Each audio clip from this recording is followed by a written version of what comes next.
আমি আপনার লগে আমি একটা ভুল করি আছি।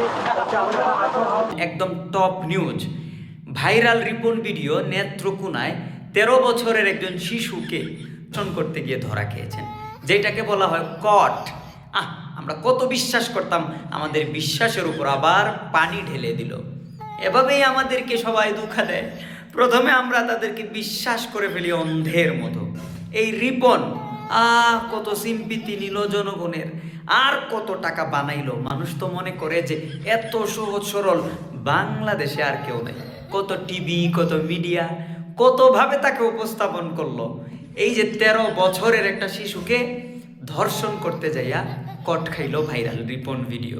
এখন কি জবাব দিবেন আপনারা, যারা তাকে অতি বেশি আইডল বানিয়ে ফেলেছিলেন এবং তাকে নিয়ে প্রচুর পরিমাণে ভালোবাসা উপহার দিয়েছিলেন? এই ভিডিওটা আপনারা অবশ্যই দেখছেন। এই হলো বাংলাদেশের অবস্থা। এভাবেই আমাদের বিশ্বাসের উপর তারা প্রস্রাব করে দেয়, পানি ঢেলে দেয়।